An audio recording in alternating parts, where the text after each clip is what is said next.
Après la jeunesse, place à l'expérience et au talent. Les années de pratique dans le monde du karting. 2 classes en une depuis 2022. La Senior Cup pour tous les pilotes âgés entre 18 et 29 ans. Et les Masters entre 30 et 39, ainsi que les Masters Gentlemen pour au-delà de la quarantaine. Mais qui dit expérience, évidemment, ça ne veut pas dire aussi moindre rapidité. Jim Ringelberg, qui n'est autre que le leader de la catégorie Master, est bel et bien un gentleman. Et il nous l'a encore démontré de bien belle manière en allant s'imposer au général. La première manche de cette catégorie Master Senior Cup, remportée de main de maître par Jim Ringelberg, avec Matteo Raspatelli, 3e et vainqueur de la catégorie Senior Cup, dont il mène le classement depuis l'entame du championnat. On prend le même et on recommence pour cette deuxième et dernière manche de la catégorie avec Mathieu Delboeuf, Jetsen Adriansen sur la première ligne de la grille, Matteo Raspatelli, Olivier Palmars, Jim Ringelberg, Anthony Delcourou, Björn Verham, Quentin Henry, Jan Gillen, Pierre Mokalski, Sébastien Campenol, Maxime Van Winkel, François-Xavier Venet, Rick Nadine, Nicolas Chapelle, Ricardo Don Bosch, Anthony Monen, Stéphane Marchioni, Fabrice Frette, Mardine Benjamin, Brian Krohn, Jan Van Hasch, Richie Faulkner, Anne van der Platzen, Junior Jomot, Laurent Marchandise, Fazel Mosch et Michael Honnet. Le compte est bon. Green, green, green. Voilà, sur le premier virage avec Mathieu Delboeuf depuis la pole position qui tente de fermer la porte. Il y arrive. Gare à la touchette. Un petit drapeau jaune. Ça se touche légèrement dans le ventre mou du peloton, mais ça passe bien pour l'entièreté des pilotes. C'est déjà chose faite dans ce premier secteur, toujours ô combien périlleux du karting de Genk. Avec Jim Ringelberg d'entrée de jeu, 5e et déjà 2e après quelques virages. Le pilote au châssis noir et blanc. Et regardez, il prend déjà la tête. Eh bien, quelle mouche l'a piqué? Qu'est-ce qu'il a mangé au petit déjeuner? J'aimerais bien le savoir. Jim Ringelberg, le voilà qui est remonté comme un coucou pour la deuxième place. Et celle-ci est déjà perdue par Mathieu Delboeuf au profit de Matteo Raspatelli. Raspatelli d'entrée de jeu depuis la deuxième ligne. Et déjà la deuxième place à la poursuite de Ringelberg. C'est important pour Raspatelli, évidemment. Outre la victoire au général, ce qui lui importe, c'est le classement de la classe Senior Cup dont il occupe le leadership depuis le début du championnat. Et s'il peut, eh bien, tant que faire se peut, conserver cette deuxième place, ça fait de lui le leader de la catégorie.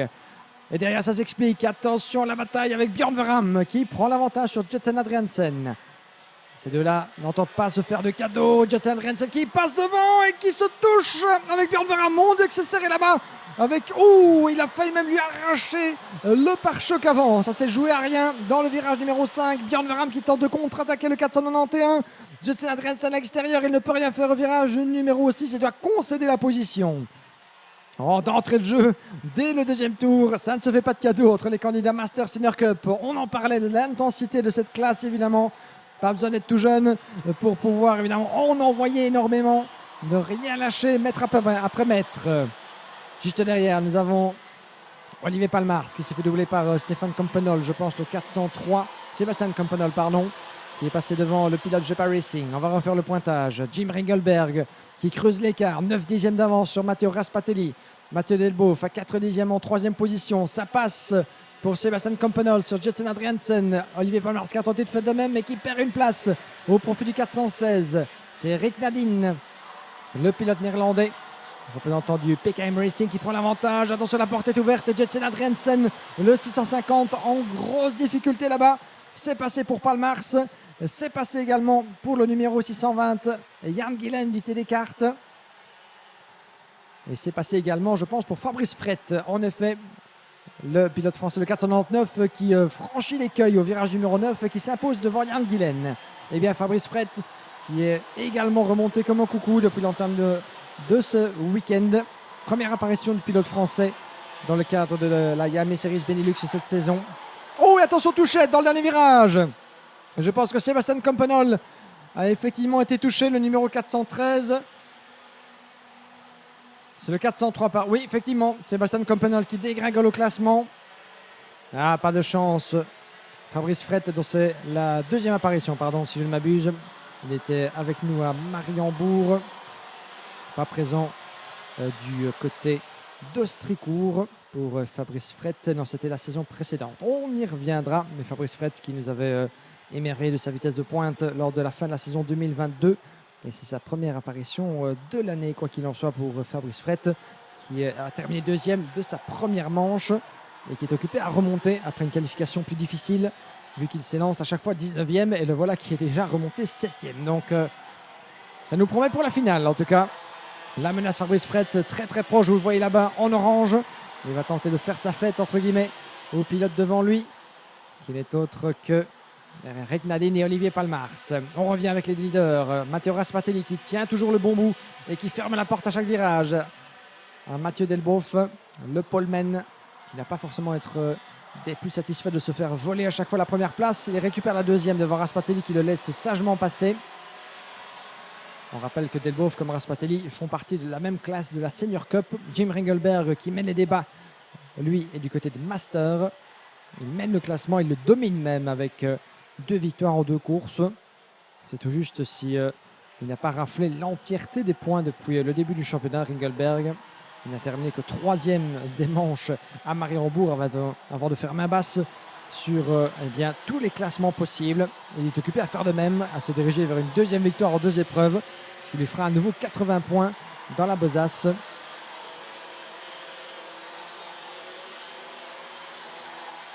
Voyons voir ce qui va se passer. Il y a encore beaucoup de minutes, 5 minutes plus en tour. Encore beaucoup de choses peuvent se passer dans cette épreuve.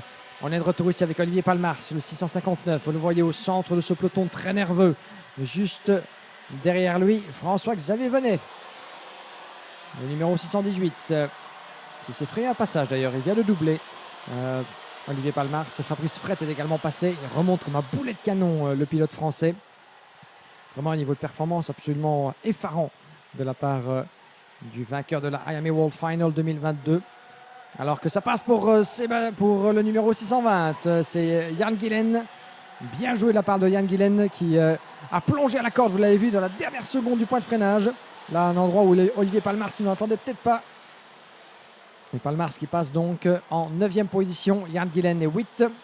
On refait le pointage. Alors que devant, regardez Mathieu Delboeuf. Il revient sur Jim Ringelberg. On n'a peut-être rien vu dans la bataille pour la victoire. 2 batailles dans la même image avec Ringelberg et Delboeuf en tête. Matteo Raspatelli sous la menace de Björn Verham désormais. Björn Verham qui pour l'instant haut au classement.